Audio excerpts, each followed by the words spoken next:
Je pense qu'il n'y aura pas de souci parce qu'il se débrouille déjà très bien en français, donc il n'y a pas de problème. Bien, je te laisse la parole.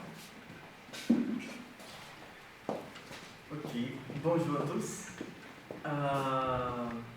Tout d'abord, un grand merci à tous qui sont présents ici. Et bon, comme Madame Karine m'a dit, je viens du Brésil. Je suis d'origine indigène. Et voilà. Je suis professeur de mathématiques et traducteur de langue des signes brésilien. Donc je vais commencer, je vais parler. Ça marche ça? Oui. Ok. Ça c'est le CAPES, mais c'est mon CAPES, c'est pas le CAPES de France, c'est l'établissement qui payait ma bourse au Brésil. Didactique des mathématiques, des démarches, c'est le groupe de recherche de maîtrise au Brésil. Ça c'est le symbole de mon programme de doctorat.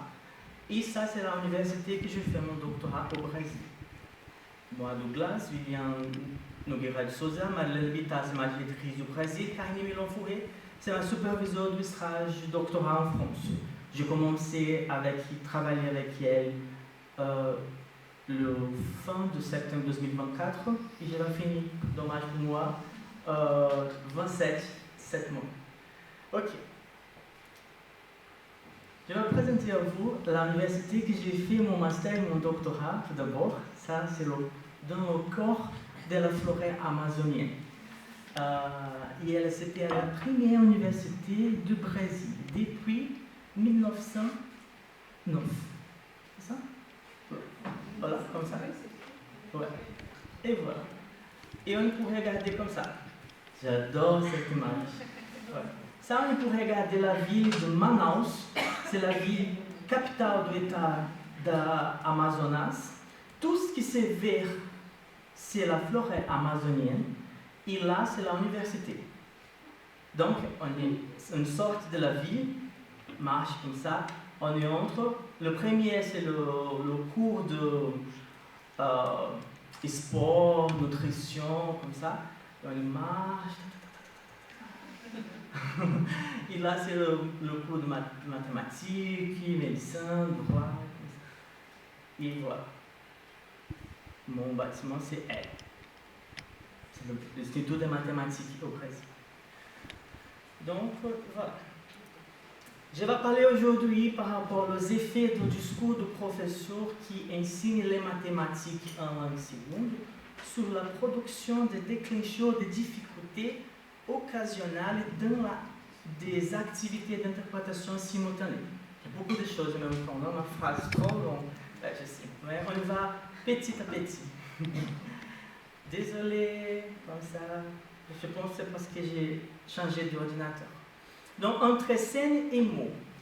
Donc, par rapport à Gilles, selon Gilles, Rodrigues et Nogueira de Souza, j'ai fait une petite analogie entre traduction et interprétation. Qu'est-ce que c'est les deux?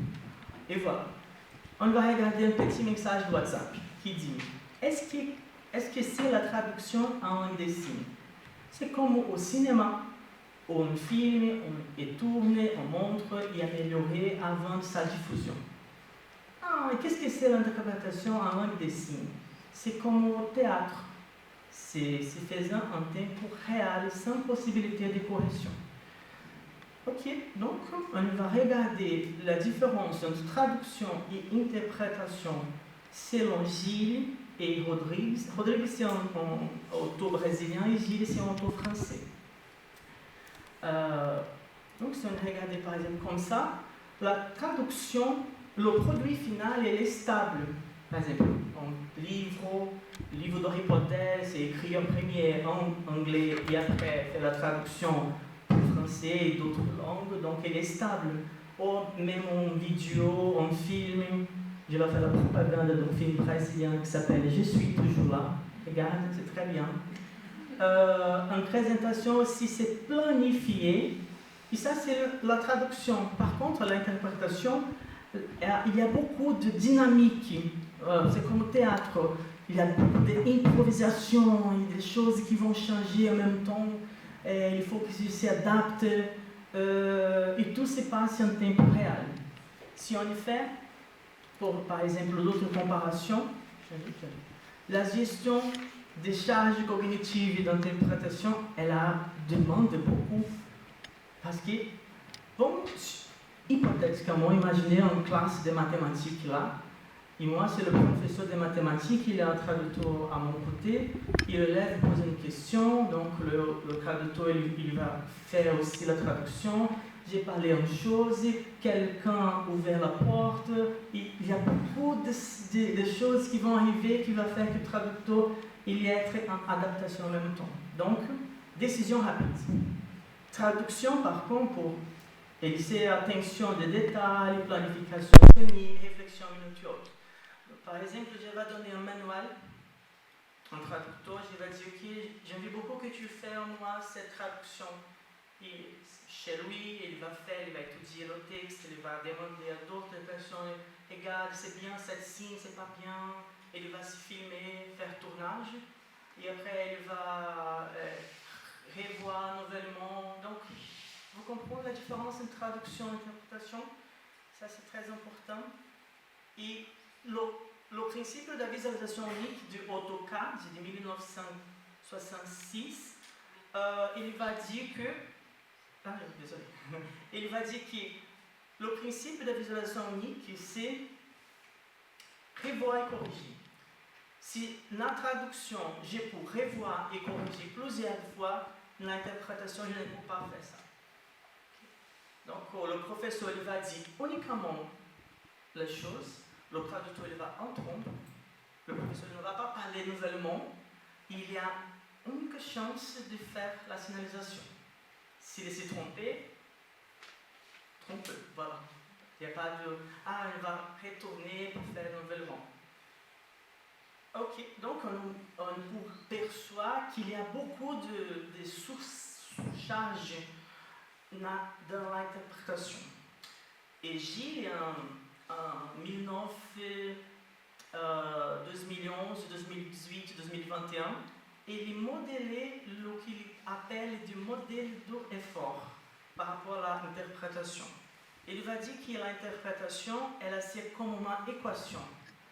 C'est C de effort de compréhension plus l'effort de production plus effort de mémoire plus C' effort de coordination. Donc ça c'est l'interprétation pour Gilles. Et on va étudier chaque élément. Mémoire, ça veut dire qu'on va stocker, faire un petit stockage temporaire des informations.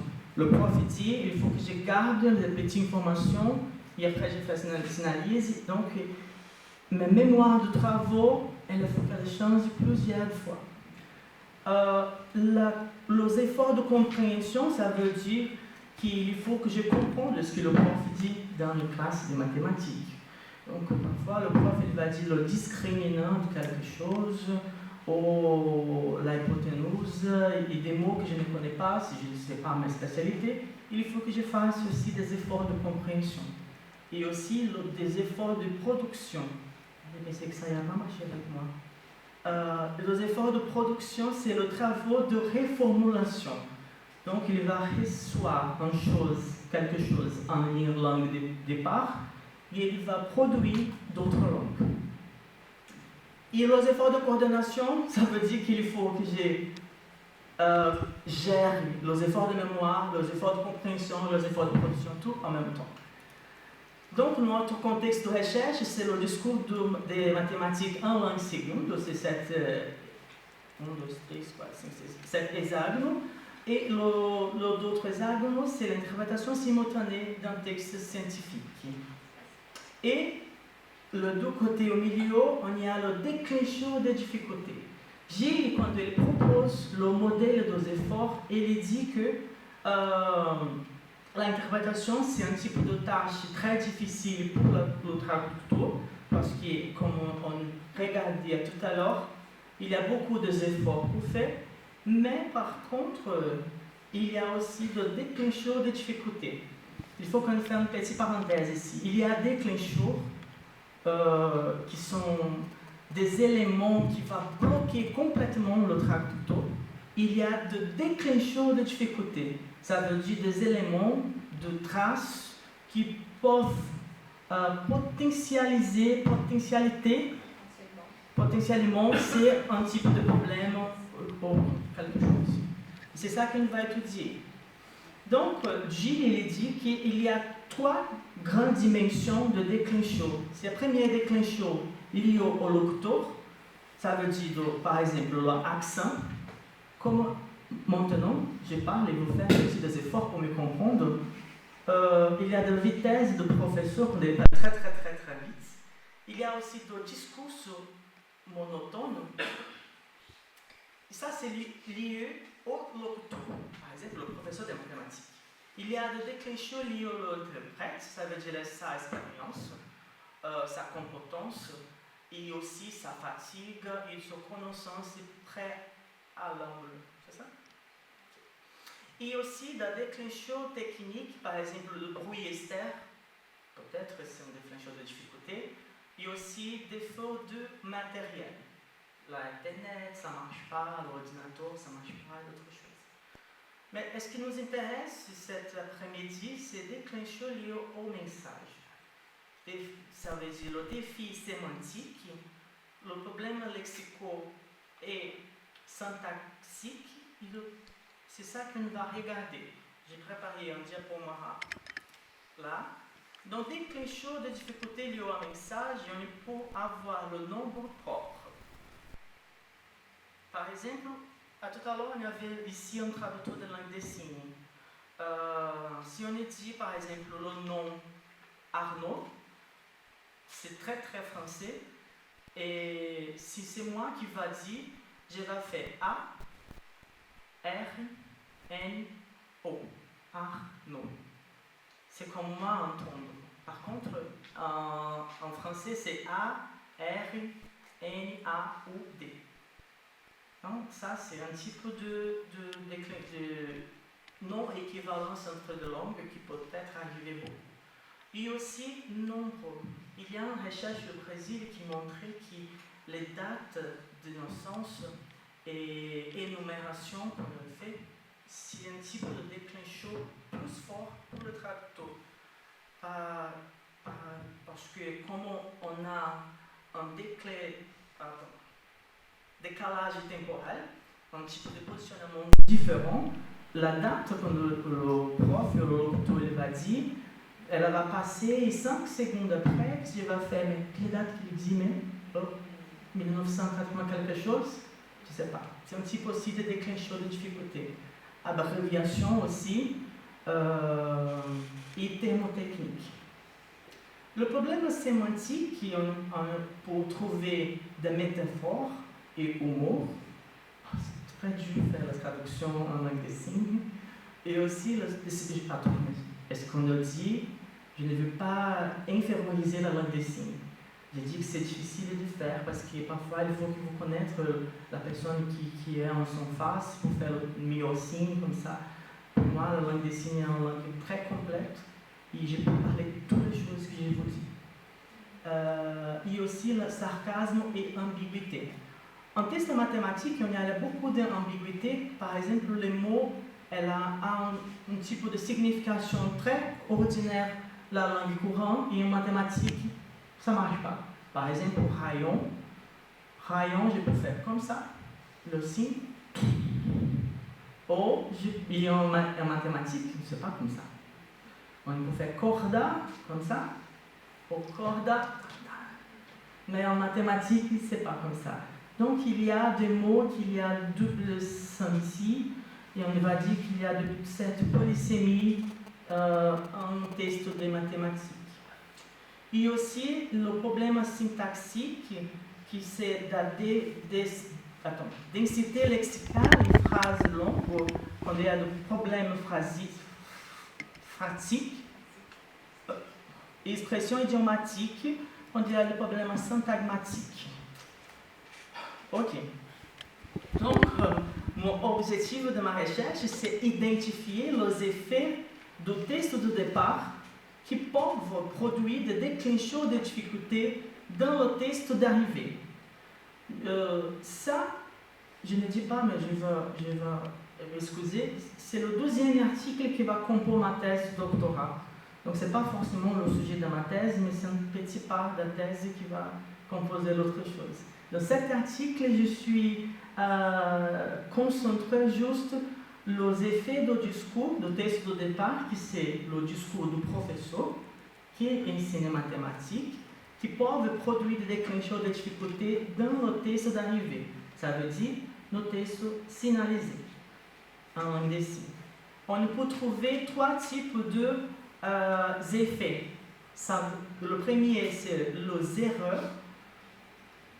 Les erreurs, c'est comme production non équivalente. Il y a quelque chose qui a dans le texte de départ qui, dans le texte d'arrivée, elle s'est trompée, elle n'est pas exactement. Des omissions, c'est un petit peu de stratégie émergentielle. Oui, elle arrive beaucoup de fois. Et c'est très clair le thème, c'est quand il y a quelque chose au texte de départ qui est disparu en texte d'arrivée. Et c'est très difficile pour moi. Inexactitude. Ok, c'est écrit. On va penser un petit peu de jeu de fléchette, c'est ça? Quand on attire comme ça, parfois c'est très centré au milieu, mais parfois non. C'est quand le traducteur il fait un type de traduction, mais ce n'est pas forcément la traduction correcte. Mais je ne peux pas considérer comme un héros et pas comme une mission parce qu'il essayait de faire quelque chose. Donc, on y a dans cette vulnérabilité du message, caractéristiques spécifiques du test de mathématiques, complexité du contenu, comme les propriétés du test source, informations implicites, beaucoup de choses qui sont implicites en test de mathématiques, le symbole, qualité d'autres choses, et terminologie spécialisée. Donc, on va regarder les effets, ça veut dire des erreurs, des omissions et des inexactitudes. Ok. Notre contexte théorique et méthodologique, nous appuie en didactique des mathématiques chez Vala 2002-2005. Gilles, comme études d'interprétation. Et on a filmé 6 cours de mathématiques au Brésil avec de futurs profs de mathématiques. Et on a filmé juste le traducteur en langue des signes qui au Brésil s'appelle Libras. L-I-R-I-B-R-A-S. Langue brésilienne des signes, Libras. Et après, j'ai regardé le vidéo du traducteur et j'ai comparé toutes les choses que le prof dit et toutes les choses que le traducteur il fait. Il y a des choses très intéressantes ici parce que l'objet mathématique, c'est de proportionnalité. Donc, ça veut dire qu'il y a 6 cours de mathématiques de même contenu. Par contre, qu'il ait été donné par 6 futurs profs de mathématiques. Chaque prof a élaboré un discours qui s'est relationné à proportionnalité et on a regardé ça. Ok? Tous les cours se basaient sur la phase d'institutionnalisation du professeur, le pause du professeur. Donc, j'ai donné cette tâche aux étudiants et dans la phase d'institutionnalisation, j'ai filmé pour regarder son discours. Le résultat, qu'est-ce que nous trouvons? 18,5% de déclencheurs léxical, donc ça veut dire de vocabulaire et de terminologie entre le texte de départ et le texte d'arrivée. J'ai un petit exemple ici. le prof, il dit en portugais, et après j'ai fait la traduction, et il dit, et quelle serait la solution plus intuitive? Et le traducteur, il fait, alors, argumenter meilleur comment stratégie. Donc, si on fait une comparaison intuitive, un texte de départ, si on regarde un texte d'arrivée, intuitive est rester comme meilleure stratégie. Mathématiquement, ce n'est pas correct. Intuitive, ce n'est pas une meilleure stratégie. Donc, on y a ici des erreurs et des inaptitudes aussi qui sont relationnées au niveau terminologique, des structures syntaxiques et de la dextérité lexicale de le mot intuitif. Je vais faire une petite remarque ici. Comme traducteur de langue des signes, je ne suis pas forcément juger la traduction du traducteur. Juger, ça veut dire, ah, c'est une bonne traduction, c'est une mauvaise traduction. Ce n'est pas mon objectif, ça. Et même, ce n'est pas mon objectif de dire, ah, le prof, il fait un discours pas bien, comme ça. Ce n'est pas mon objectif aussi. Mon objectif, c'est montrer que quand il y a des mots, qu'il y a beaucoup de dextérité lexicale, il faut que nous, professeurs de mathématiques, fassent attention parce que c'est un type de définition de difficulté pour notre camarade qui est là, qui ont aussi travaillé avec nous. J'ai fait une petite comparaison au cinéma. Moi, c'est un acteur, le traducteur, c'est notre acteur, et on fait la pièce théâtrale ensemble. Donc, il faut que je donne à lui des informations parce que comme ça, il va comprendre et il va aussi faire la pièce théâtrale avec moi, même s'il y a des improvisations.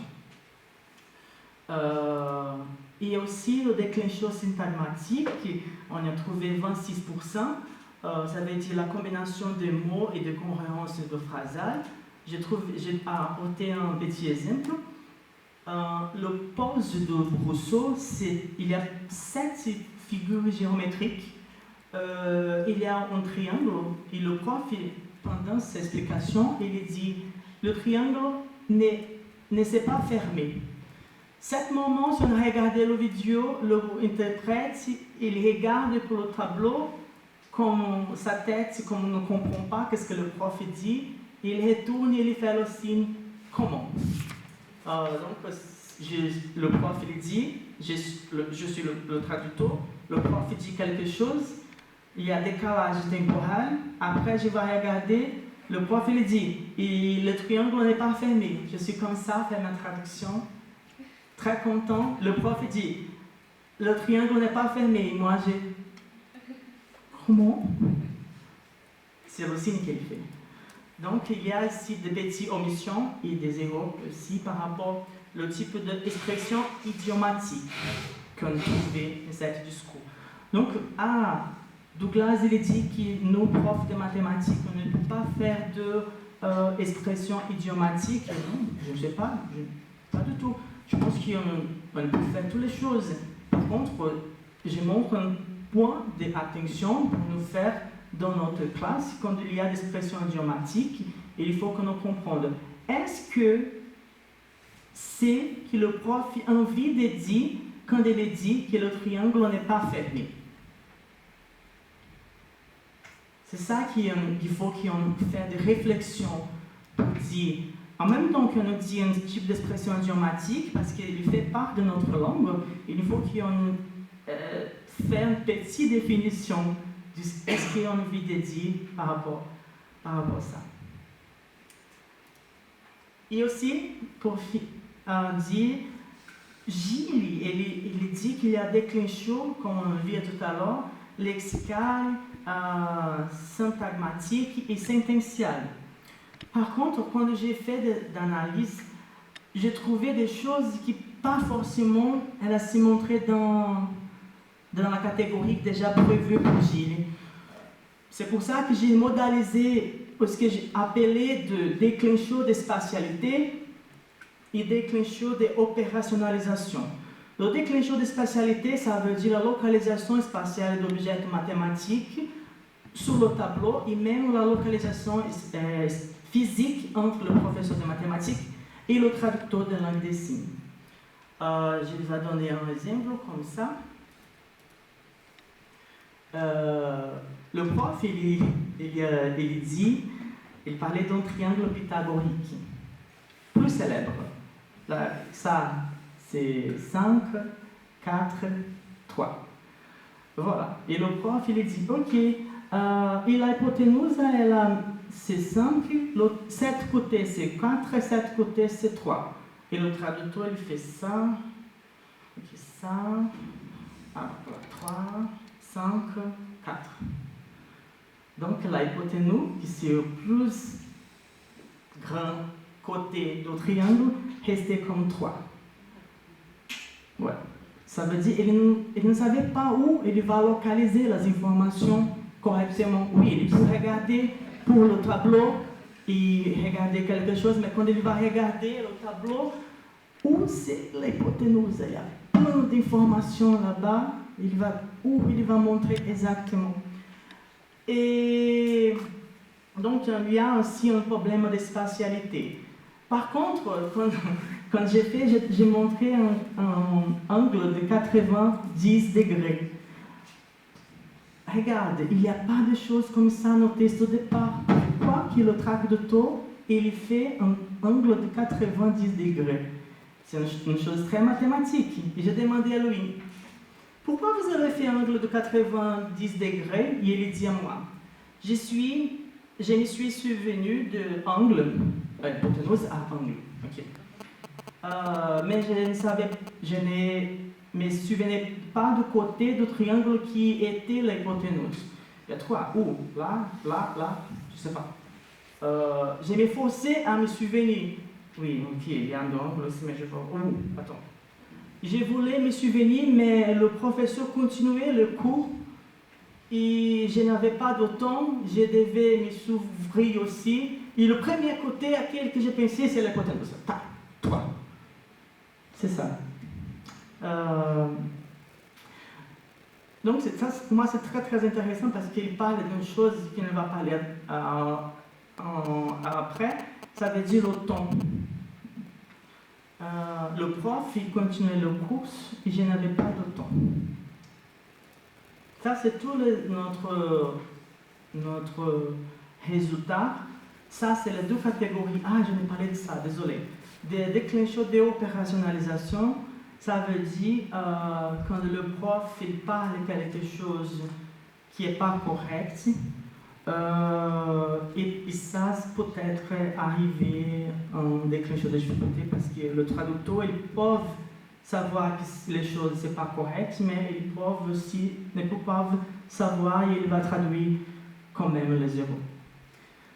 Donc, j'ai modalisé, j'ai appelé déclencheur de spécialité, déclencheur de opérationnalisation, et selon Gilles, déclencheur lexical, syntagmatique et sentencial. Pour finaliser, on trouvait 3 types d'effets par rapport au test de départ, et le test de départ et le test d'arrivée.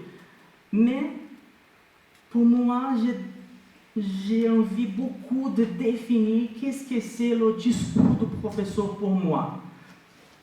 Donc, pour moi, le discours du professeur qui enseigne des mathématiques, c'est le discours en tant qu'élément de la leçon du professeur de mathématiques, non seulement en tant que langue, mais aussi en tant d'action qui prend en compte des éléments tels que la spatialité, la temporalité et l'utilisation de recursos.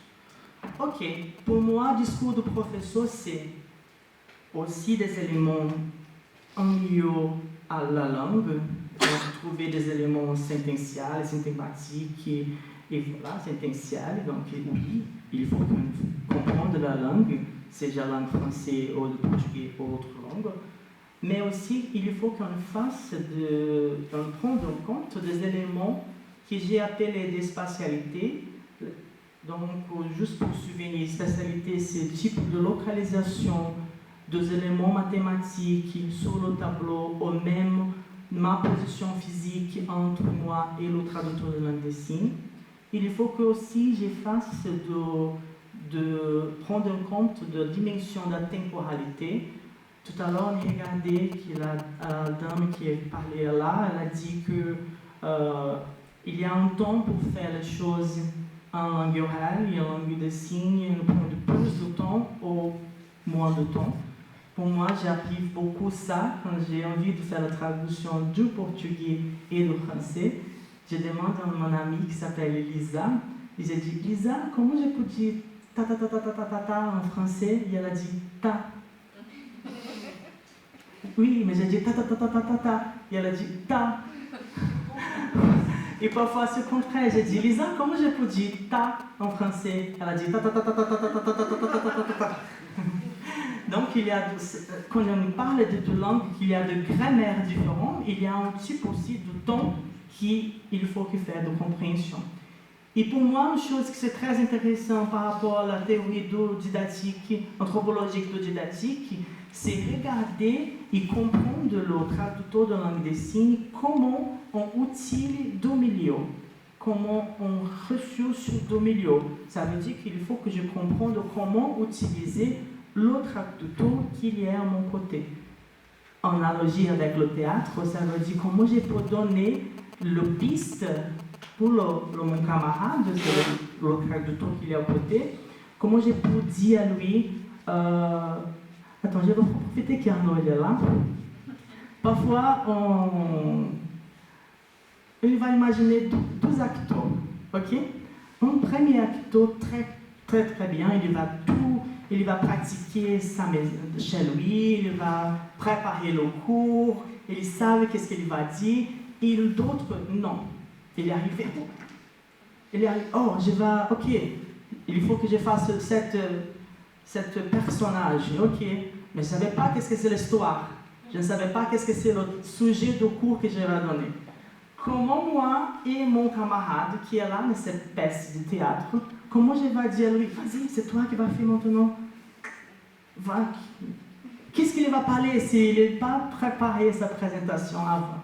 Donc il faut qu'on fasse ce type de compréhension, d'utilisation de traducteur de langue des signes, comment des outils de la traduction.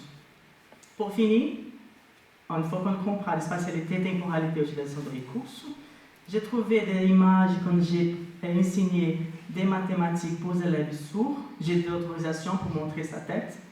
Et voilà, c'est mes élèves en classe bilingue de l'État do Paraná. Et voilà, merci beaucoup pour votre attention.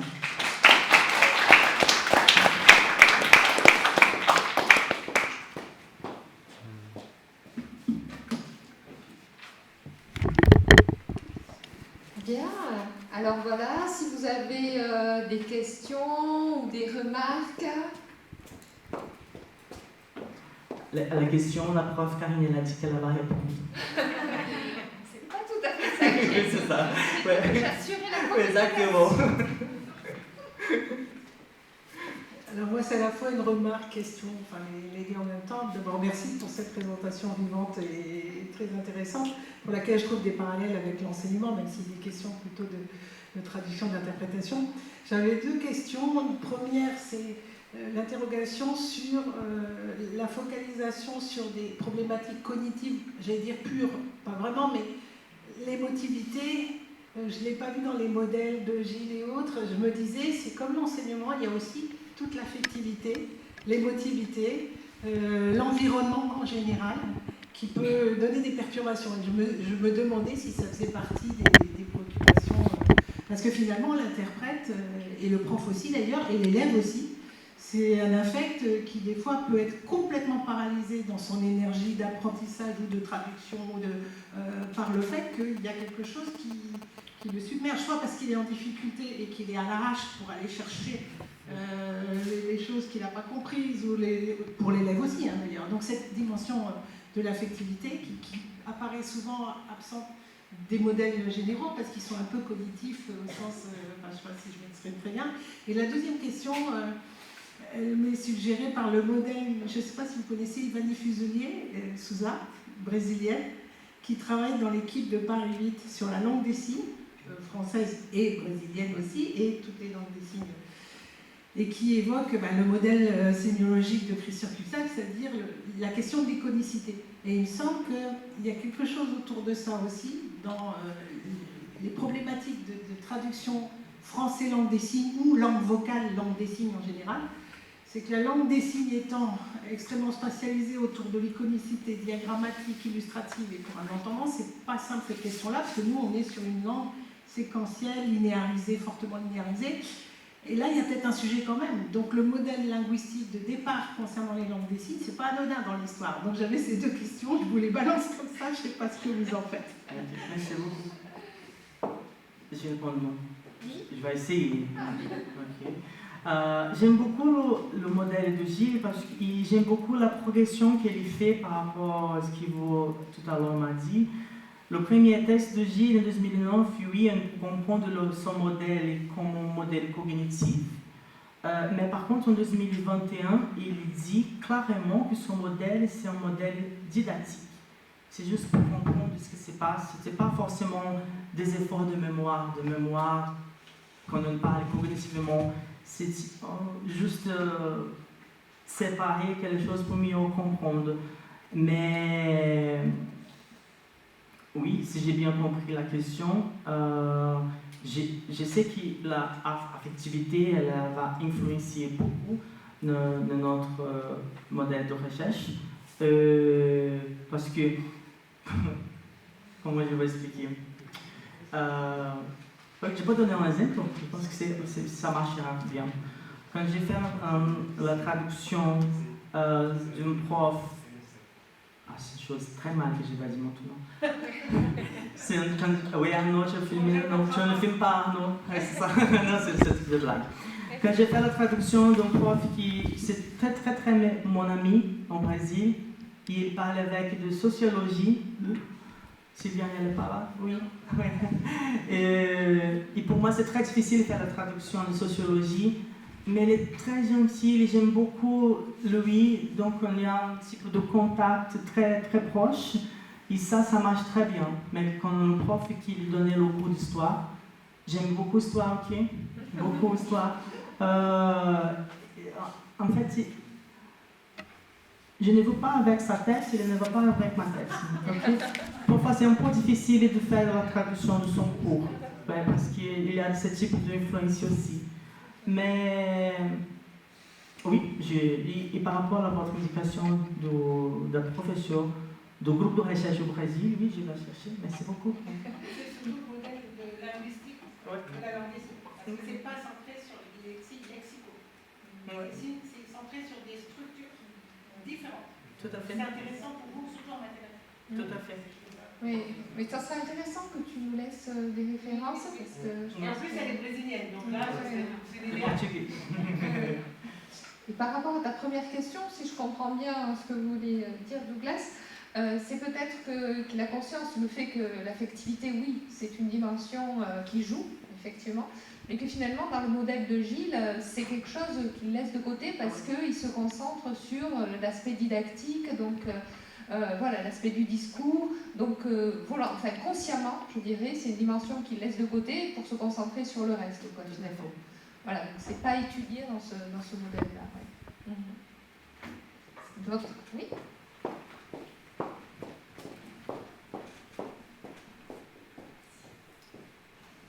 Merci Douglas pour cette présentation, en effet bien dynamique, qui fait du bien en plein milieu de l'après-midi. Je me posais une question sur une des diapos et je n'ai pas entendu trop le dire. Tu as parlé d'interprète pédagogique. Est-ce que c'est un terme que vous utilisez du coup, dans le cadre scolaire chez vous? Parce que nous, on dit interprète en langue des signes. Oui, tout à fait. Je ne sais pas quel est le diapo moral. C'est écrit en haut à gauche. Non. Mais oui, tout à fait. Ok. Là, c'est peut-être un endroit. C'est là, c'est exactement là, sur la déclinaison de déclencheur facialité, dans ta description, à la fin de la description, interprète pédagogique. Ouais. Vous nommez ainsi. Ouais. Au Brésil, on appelle en portugais, c'est un intérprète éducational. En français, c'est interprète pédagogique. Ça veut dire Teresa Soud. Je ne sais pas si vous connaissez, c'est une grande chercheuse. Ouais, elle a parlé un texte qu'elle a dit que le traducteur il travaille avec 3 dimensions. Et ça, son travail il est différent d'autres activités. Et ça, c'est exactement comme on comprend au Brésil. Donc, le traducteur pédagogique, il y a des compétences très différentes quand je vais faire une traduction dans le contexte juridique, de la santé, principalement au contexte de religion. Et voilà, parce qu'on va traduire en situation d'enseignement. Donc, pour moi, par exemple, quand je vais faire la traduction d'un énoncé de mathématiques, j'ai envie de mettre beaucoup de stratégies comme ça, visuelles, mais parfois, je donne la réponse pour l'élève. Je ne peux pas faire ça. Si c'est un autre type de conférence, par exemple, conférence de... Maintenant, je peux faire beaucoup de types de stratégies comme ça, et modifier le texte plus visuel, mais quand je vais faire une traduction d'un contexte pédagogique, il faut que je fasse de compréhension aussi.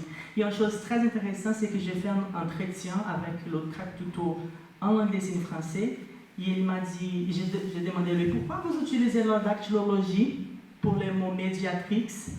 Et il dit, il faut que l'élève comprenne les mots en français. Ça, c'est une question pédagogique. C'est une stratégie qu'il a utilisée parce qu'il y a un milieu pédagogique. Il faut que l'élève comprenne les mots en écrit. Si je suis en traduction en milieu de conférence, voilà, médiatrice. S'il va comprendre, c'est pas mon problème. Comme ça. Je trouve ça très intéressant. On ne l'utilise pas du tout, en tout cas, moi je ne l'ai pas entendu dans les environnements. Non, mais en fait, c'est dans les travaux qu'on mène. Oui. En fait, on dit, c'est pas une traduction simplement en langue des signes, mais c'est une traduction de la situation pédagogique, d'enseignement. Et c'est pas pareil. Et ce mot-là, ça serait intéressant qu'on l'utilise davantage. Interprète pédagogique, je trouve que ce serait vraiment intéressant. Mais c'est le fait que tu traduis une situation. Tout à fait, oui, je traduire une situation, n'importe laquelle, mais là c'est spécifique d'enseignement, c'est beaucoup plus complexe que traduire par exemple un texte. Donc de rester sur le texte. Et on parle quand même d'interprète scolaire, c'est en train d'arriver. Il y aurait l'idée d'une particularité de l'interprète en milieu scolaire qui justifierait une formation un petit peu ad hoc. Donc ça, c'est quelque chose qui est en cours de réflexion. Et la question du co-enseignement, elle se pose à ce titre-là. C'est-à-dire que parfois, il y a besoin d'une médiation pédagogique forte. Et là, ce n'est pas seulement de l'interprétation de la traduction et de la bonne connaissance de la situation pédagogique, etc. C'est aussi une médiation pédagogique apportée du fait d'un besoin d'élèves. Donc ça, c'est autre chose. Et c'est pour ça que le co-enseignement, il y a des discussions à avoir. Ça dépend qui, ça dépend quoi, ça dépend pourquoi faire, ça dépend à quel moment. Et du coup, j'avais une question, Douglas. Est-ce qu'il y a une formation spécifique au Brésil pour ceux qui veulent devenir interprètes pédagogiques par rapport aux autres? Oui, au Brésil, il y a deux types de licences. Licence qu'on appelle de traduction de langue des signes au niveau du professeur. Ça veut dire que je vais être un professeur de langue des signes. Il y a une formation de licence, master et doctorat en traduction de langue des signes au niveau de traducteur. Donc, il n'est pas forcément un professeur de langue des signes. Il est un professionnel d'accessibilité linguistique. C'est deux formations complètement différentes. Oui, est-ce qu'il y a quelque chose, interprète pédagogique, tu vois, par rapport à un interprète qui serait là pour faire les traductions dans les conférences, oui. ou à un autre moment, tu vois, est-ce qu'il y a une distinction par rapport à ça? La licence qui c'est traduction de langue des signes au niveau de professionnel, il va faire un type de stage en plusieurs types de situations, milieu scolaire, milieu de santé, milieu religieux, Il passe 6 mois, 7 milieux pour mieux comprendre ce qui se passe là. Et après, dans le master, il faut affiner. Je vais me spécialiser au niveau de la santé. Je vais me spécialiser au niveau du juridique ou au niveau du milieu scolaire. Dans le master et dans le doctorat. Merci.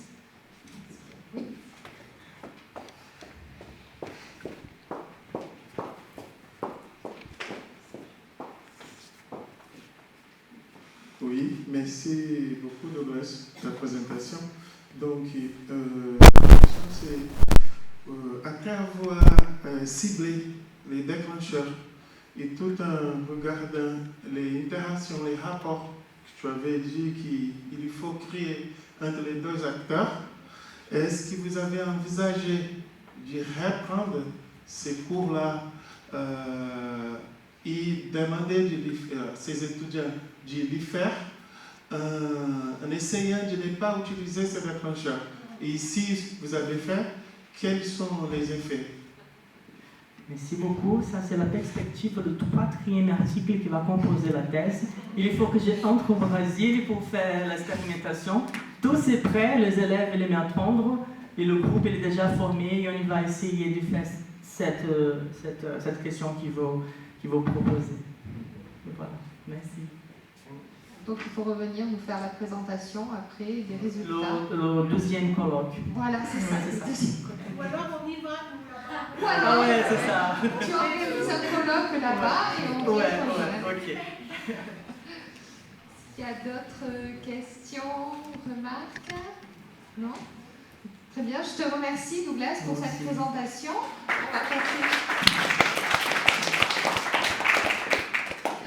On va passer à un temps de pause avant de revenir pour la conférence d'Hervé Benoît. Voilà.